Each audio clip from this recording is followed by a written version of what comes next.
Hello everyone, I am Priyanshu. This is my ninth video and also this is part 2 of my physics one shot video. तो चलिए शुरू करते हैं। बात करते हैं पावर की।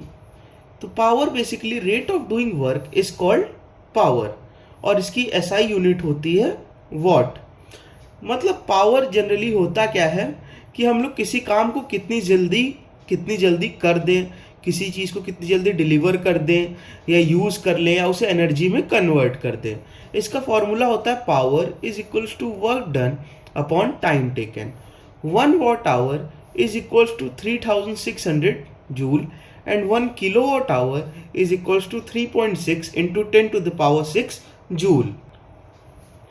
1 horsepower is equals to 746 watts.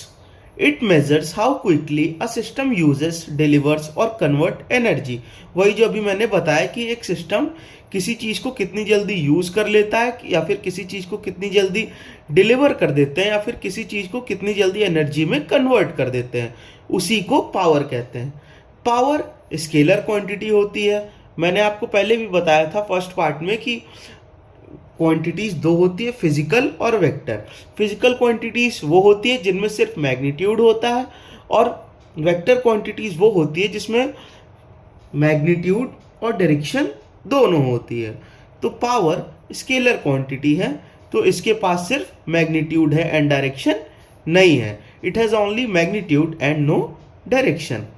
Mechanical power का फॉर्मूला होता है F into v, where F is equals to force and V is equals to velocity। और इलेक्ट्रिकल पावर का फॉर्मूला होता है VI, where V stands for voltage and I stands for current। मान लीजिए ये कोई ह्यूमन है और ये बॉक्स है, ये इसे अपनी पावर से यहाँ तक ढकेल देता है, तो इसी को पावर कहते हैं। बात करते हैं हमारे नेक्स्ट टॉपिक की, sound. Sound is form of energy which produce a sensation of hearing in our ears. Basically sound एक एनर्जी का फॉर्म होता है जो कि हमारे कानों में एक सेंसेशन बनाता है जिससे हमें सुनाई देता है। When sound enters from one medium to another, जब साउंड एक मीडियम से दूसरे मीडियम में ट्रेवल करता है तो उसकी स्पीड और वेवलेंथ तो चेंज हो जाती है लेकिन फ्रीक्वेंसी वही रहती है। जैसे देखिए ये है फ्रीक्वेंसी, ये है इसकी वेवलेंथ। ये एक मीडियम में ट्रेवल कर रही है तो वेवलेंथ लॉन्ग वेवलेंथ है और देखिए ये ऐसे चल रही है। और जब हाई फ्रीक्वेंसी है तो फ्रीक्वेंसी फिर भी सेम ही है बट वेवलेंथ शॉर्ट हो जा रही है। यही ऊपर बताया गया है कि when sound enters from one medium to another medium its speed and wavelength changes but frequency remains unchange. जब एक मीडियम से दूसरे मीडियम में साउंड ट्रेवल करता है तो उसकी स्पीड और वेवलेंथ चेंज हो जाती है लेकिन फ्रीक्वेंसी कांस्टेंट रहती है। जैसे यहाँ पे देखिए स्पीड जब तेज हुई तो वेवलेंथ शॉर्ट हो गई और यहाँ पे स्पीड स्लो थी तो वेवलेंथ लॉन्ग हो गई। बात करते हैं फ्रीक्वेंसी की। The number of complete cycle और waves that pass a fix point in one unit of time. Frequency होता है कि एक ऑसिलेशन या फिर एक सर्कल कितनी देर में कंप्लीट करते हैं उसे ही फ्रीक्वेंसी कहते हैं। It measures the rate of repetitive phenomena like vibration, sound wave और लाइट। और फ्रीक्वेंसी को हम लोग रिपीटेटिव फिनोमिनन्स को मेजर करने में यूज करते हैं जैसे कि वाइब्रेशन, साउंड वेव्स और lights. Speed of sound remains unchange by the increase और डिक्रीज ऑफ प्रेशर। जब साउंड किसी मीडियम में ट्रेवल करता है तो उस पर प्रेशर इंक्रीज हो चाहे डिक्रीज हो लेकिन साउंड जो है वो अनचेंज रहता है, मतलब साउंड कांस्टेंट ही रहता है। बेसिकली इसका मतलब ये है कि साउंड की जो पावर है वो कांस्टेंट है। जब भी प्रेशर के पर्सपेक्टिव से देखें तो जो साउंड है वो कांस्टेंट रहता है। प्रेशर अगर बढ़ेगा तब भी साउंड नहीं चेंज होगा और प्रेशर घटेगा तब भी साउंड नहीं चेंज होगा। The speed of sound increase with the increase in temperature of the medium. Sound की स्पीड जब टेम्परेचर बढ़ता है तो उसकी स्पीड भी बढ़ जाती है। मतलब साउंड जिस भी मीडियम में ट्रेवल करता है अगर उस मीडियम का टेम्परेचर हम लोग बढ़ाते हैं तो साउंड की फ्रीक्वेंसी भी चेंज हो जाते हैं। Example, in air the speed of sound at 0 degree Celsius is approximately 331 metre per second. मतलब एक नॉर्मल एयर में अगर वो जगह का टेम्परेचर 0 डिग्री सेल्सियस है तो वहां पे साउंड की स्पीड 331 मीटर पर सेकेंड होगी। बट अगर टेम्परेचर को हम लोग बढ़ा दें और उसे 20 डिग्री सेल्सियस कर दें तो स्पीड भी इंक्रीज होके 343 मीटर पर सेकेंड हो जाएगी। बात करते हैं the speed of sound is more in humid air than in dry air. जो साउंड की स्पीड होती है वो ह्यूमिड मतलब मॉइस्चर वाले एयर में ज्यादा होती है और ड्राई एयर में कम होती है, because the density of humid air is less than density of dry air. क्योंकि जो ह्यूमिड एयर की डेंसिटी होती है वो कम होती है और ड्राई एयर की डेंसिटी जो होती है वो ज्यादा होती है। Water vapour is lighter than dry air. जो वाटर वेपर होता है वो ड्राई एयर से हल्का होता है, विच लोअर्स द एयर डेंसिटी, जिसकी वजह से हवा की डेंसिटी कम हो जाती है और साउंड ह्यूमिड एयर मतलब मॉइस्चराइज्ड एयर में ज्यादा तेज ट्रेवल करता है और ड्राई एयर में थोड़ा स्लो ट्रेवल करता है। बात करते हैं हमारे नेक्स्ट टॉपिक लाइट की। It is the radiation which make our eyes able to see the object. Light एक रेडिएशन है जिसकी वजह से हम अपनी आंखों से किसी ऑब्जेक्ट को देख पाते हैं। Its speed is 3 × 10⁸ metre per second. Light की स्पीड 3 × 10⁸ पर सेकेंड होती है। It is the form of energy, it is transfer wave. ये फॉर्म ऑफ एनर्जी है और ये ट्रांसवर्स वेव है। अब ट्रांसवर्स वेव क्या होता है? A wave in which the oscillation of the medium occur perpendicular to the direction wave is traveling। मतलब जनरली जब एक वेव ट्रेवल करती है तो उसका जो एम्पलीट्यूड होता है जब वो परपेंडिकुलर होता है उसी को ट्रांसफर वेव कहते हैं। Example, if the wave is moving horizontally from left to right, अगर एक wave horizontally left to right travel करती है, the particles of the medium will move straight up and straight down. इसके अंदर के जो पार्टिकल्स हैं वो सीधा ऊपर ट्रेवल करेंगे और सीधा नीचे ट्रेवल करेंगे परपेंडिकुलरली। इसी को ट्रांसवर्स वेव कहते हैं। It takes 8 minute 19 second to reach on earth from the sun. Light को अर्थ पे पहुंचने में 8 मिनट और 19 सेकेंड्स का टाइम लगता है। And the light reflected from moon take 1.28 second to reach earth. और जब मून से लाइट रिफ्लेक्ट होकर अर्थ पे आती है तो उसे 1.28 सेकेंड का टाइम लगता है हमारे अर्थ पे पहुंचने में। बात करते हैं रिफ्लेक्शन ऑफ लाइट की। When a ray of light falls on a boundary separating two media comes back into the same media, then this phenomenon is called reflection of light. मतलब लाइट जब रिफ्लेक्ट होकर किसी medium में पड़ती है और वापस रिफ्लेक्ट होकर उसी मीडियम से आगे चली जाती है तो उसी को रिफ्लेक्शन ऑफ लाइट कहते हैं। जैसे ये मान लीजिए एक प्लेन मिरर है, यहां से एक लाइट आई, जो रे आती है उसे हम लोग एंगल ऑफ इंसिडेंस कहते हैं और जो रिफ्लेक्ट होती है उसे एंगल ऑफ रिफ्लेक्शन कहते हैं। तो ये रे यहां से आई और यहां से चली गई, बीच में जो हम लोग परपेंडिकुलर लाइन खींचते हैं उसे नॉर्मल रे कहते हैं। अब ये हो गया एंगल ऑफ इंसिडेंस, ये हो गया एंगल ऑफ रिफ्लेक्शन। यही है reflection of light. The angle of incidence is equal to the angle of reflection. जो ये वाला एंगल होता है वो हमेशा इस वाले एंगल के बराबर होता है। The coplanar rule, the incident ray, the reflected ray and the normal all lie in the same plane.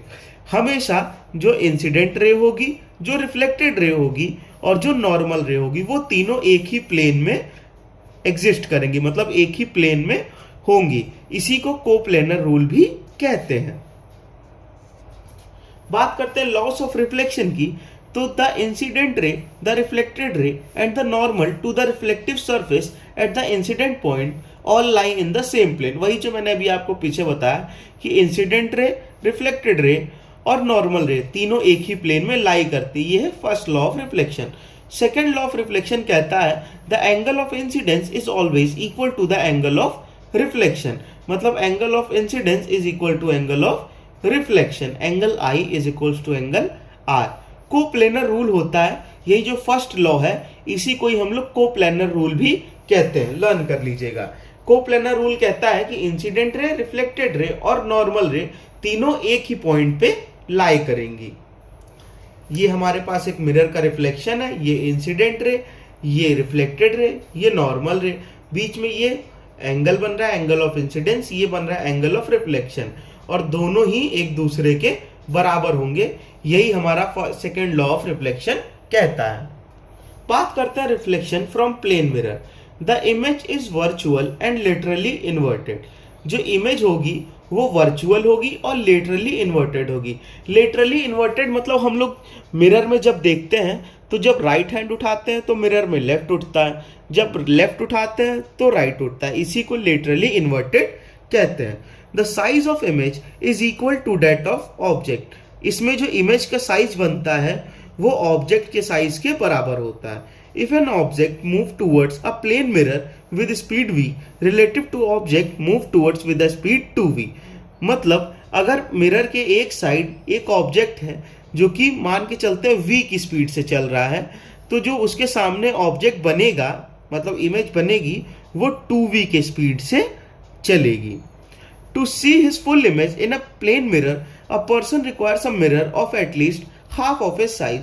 मतलब अगर कोई ह्यूमन बीइंग है उसे अपनी पूरी इमेज को एक मिरर में देखना है तो मिरर कम से कम उसके साइज का हाफ होना चाहिए, तभी वो अपनी पूरी बॉडी को एक साथ मिरर में देख पाएगा। Number of image form by plane mirror. Number of image form by plane mirror हम लोग कैलकुलेट करते हैं। n मतलब number of image is equal to 360 degree upon theta minus 1। अब जैसे देखिए, ये मान लीजिए एक प्लेन मिरर है, ये एक ट्री है, यहां से एक इंसिडेंट रे गई और वापस से रिफ्लेक्ट हो गई, और ये फिर ये इंसिडेंट रे गई और ये यहां से रिफ्लेक्ट हो गई, तो इमेजिनरी इमेज बनती है। तो इसीलिए डॉटेड लाइन है। डॉटेड लाइन मतलब होता है इमेजिनरी इमेज। अब ये यहां से गई तो यहां से गई तो यहां, और दोनों ने मिलके यहां पे इमेज बना दी, तो इसी को कहते हैं। ये हमारा डायग्राम हो गया रिफ्लेक्शन फॉर प्लेन मिरर का। अब बात करते हैं स्फेरिकल मिरर्स। स्फेरिकल मिरर्स दो तरह के होते हैं, कॉनकेव मिरर, कॉन्वेक्स मिरर। पहले बात करते हैं कॉनकेव मिरर की। अच्छा, एक चीज याद रखिए, कॉनकेव मतलब ऐसे अंदर वाला और कॉन्वेक्स मतलब ऐसे बाहर वाला। तो concave mirror image form bye concave mirror is generally real and inverted. Concave mirror में जो भी इमेज बनती है वो रियल होती है और इन्वर्टेड होती है। इन्वर्टेड मतलब उल्टा। अब जैसे ये हमारी नॉर्मल आंख है, ये इन्फिनिटी से एक लाइन गई जो कि फोकस से वापस आ गई, फिर एक इन्फिनिटी से लाइन गई और फोकस से वापस आ गई।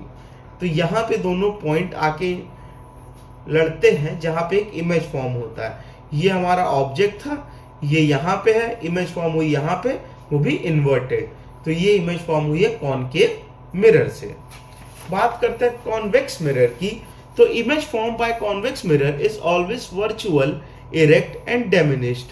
मतलब जो इमेज बनती है वो वर्चुअल होती है, इरेक्ट होती है, और इरेक्ट मतलब हल्का सा ब्लर होता है, और डेमिनिश्ड मतलब रियल नहीं होती है।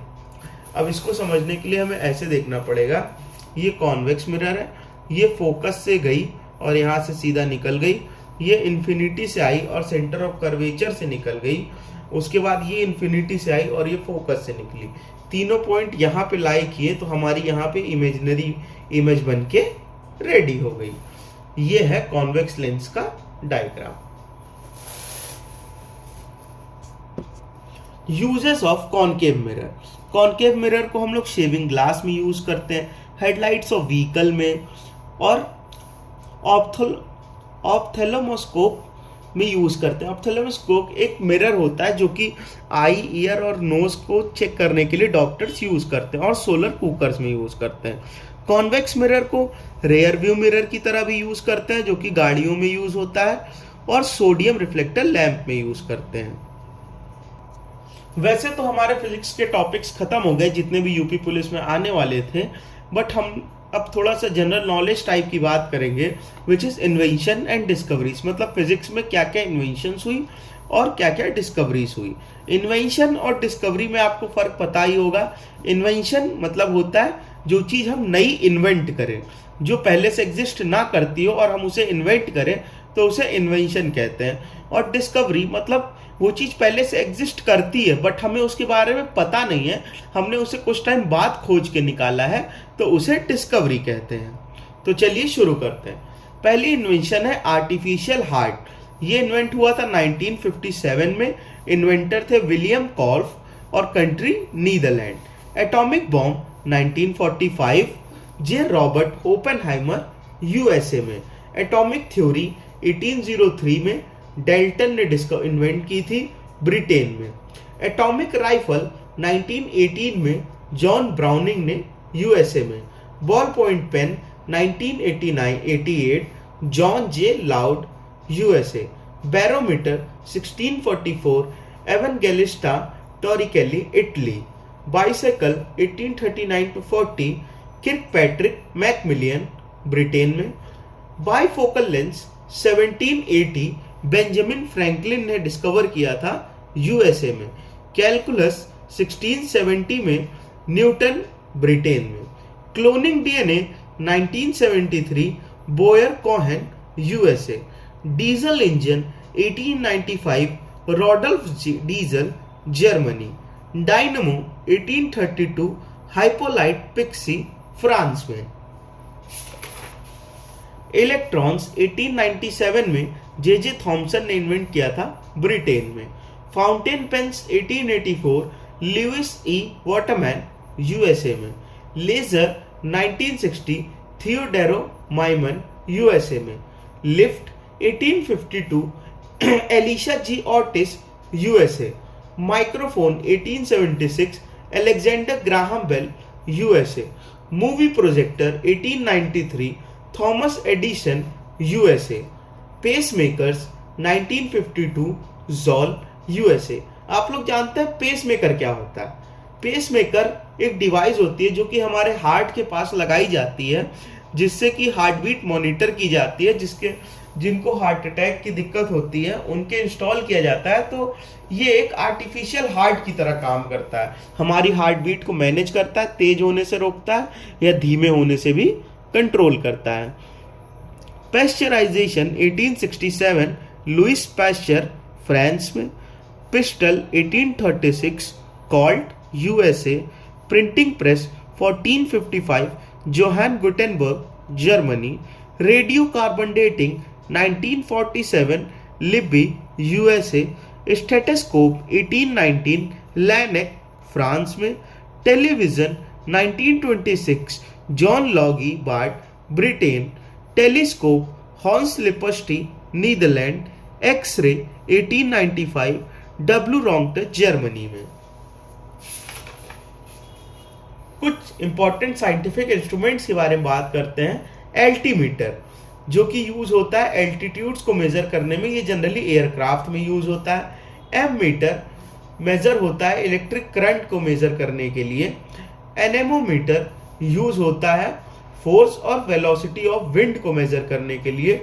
ऑडियोमीटर इंटेंसिटी ऑफ साउंड को मेजर करता है। ऑडियोफोन हम अपने कानों में यूज करते हैं जिससे कि इम्परफेक्ट हियरिंग की प्रॉब्लम दूर होती है। बैरोमीटर एटमॉस्फेरिक प्रेशर को मेजर करता है। बाइनोकुलर दूर ऑब्जेक्ट को देखने में यूज करते हैं। डायनमो मैकेनिकल एनर्जी को इलेक्ट्रिकल एनर्जी में कन्वर्ट करता है। फेथोमीटर डेप्थ ऑफ ओशियन को मेजर करने में यूज होता है। हाइग्रोमीटर डेंसिटी ऑफ एयर को मेजर करने में यूज होता है। लैक्टोमीटर प्योरिटी ऑफ मिल्क को मेजर करने में यूज होता है। और पायरोमीटर जो कि बहुत हाई टेम्परेचर को मेजर करने में यूज होता है। होपफुली आपको ये मेरा वीडियो पसंद आया होगा। आप चाहे तो स्क्रीनशॉट ले सकते हैं, वरना आप मेरे इंस्टाग्राम प्रोफाइल पे विजिट कर सकते हैं जो कि है द यूपी एस्पिरेंट। बीच में अंडरस्कोर है दोनों साइड। आप प्लीज़ मेरे इंस्टाग्राम प्रोफाइल पे विजिट करें, फॉलो करें, जिससे आपके पास ऐसे इंफॉर्मेशनल वीडियोस आते रहें। Thank you.